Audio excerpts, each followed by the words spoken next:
Hello, my name is Victor, and today I wanted to tell you a story from my youth. The year was 1988, and I was a middle school student at one of the oldest schools in Fort Worth. Now, while most classes took place in a massive brick building at the front of campus, a few of us had a class in a rear building that was on the verge of collapse. This is the story of the Annex, and how a group of boys, including myself, discovered a section of the building not meant to be found.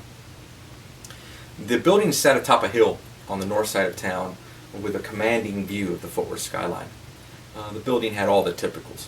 It had a basement gym that, when not flooded by heavy rains, was simply a concrete box in the ground with cracks in its walls. There was an auditorium, but all the seats had been removed and sort of tossed up into the balcony, making it a giant fire trap. There was a second floor cosmetology room, a reminder from when it was a high school. A group of girls taking vocational classes used it from time to time. But there was actually one class held in the annex, and that was Mr. Hansen's algebra class. I think a lot of that had to do with Mr. Hansen. Mr. Hansen seemed like the teacher who was on the cusp of retirement, ready to call it quits. I figure he chose the annex to be furthest away from the principal's office in the front building. He hardly taught. I figure he thought, here's a group of 8th graders taking high school algebra, they'd teach themselves. And we did. He kind of would come in late and leave early, a lot of times without calling in a sub. For most part, by the time winter came, we considered it an off period. We'd check in with Mr. Hansen, and then we'd check out. Some of us would leave campus and go down to the 7-Eleven and buy donuts and play video games. Some of us would stay in class and just argue politics and pop culture. Some of us would sneak up to the second floor and flirt with the cosmetology girls, hoping we could get a free haircut. One day, a bunch of students were outside the building, and I started to notice something about the building very strange.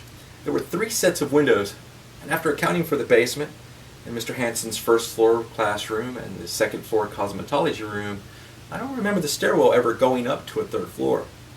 I whispered to a few of my closest friends, and they followed me inside.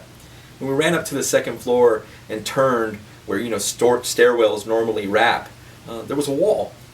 And I looked at it, and it looked different. I banged on it a few times and could hear the hollowness behind it. And after a close examination, I could see the drywall tape holding the wall together. My friend George quickly pulled out his knife, and he began to score the wall from top to bottom. I remember all of us putting our fingers on the wall and prying the wall open. It hinged perfectly without a crack. And there we could see behind the stairwell, full of dust and cobwebs. We knew what we had to do. We sealed the wall back up, promised not to tell anyone, and to bring flashlights the next day. Man, the next day we came to school, we went right to Mr. Hansen's class, we checked in, he nodded over his newspaper, and we ran off. When we got up to the 2nd floor, the cosmetology room was empty and not in session, so we knew we had the whole floor to ourselves. I will never forget the feeling of prying the wall open, sort of sliding behind it, and sealing the wall behind us, and watching the light fade away, like encasing ourselves in some kind of tomb. For the next 3 months, the 3rd floor was like an obstacle course and a hiding place. We had discovered hundreds and hundreds of boxes of textbooks and old bowling pins, filing records. We stumbled over furniture and lumber, all of it in the dark. I remember finding a couple old classrooms still open and seeing student signatures on chalkboards and dates where the school had closed and they had kind of left their name in memory. We'd even sneak up during lunch sometimes and kind of peer out of the 3rd floor windows and see the whole student body playing below. One of my favorite memories was one day when the girls' PE class had been flooded in the gym and they had to use the auditorium for stretching and calisthenics. A group of the boys were peering over the balcony to see the girls stretch below. Our secret place was great. We'd smoke cigarettes and watch every step to not trip and fall.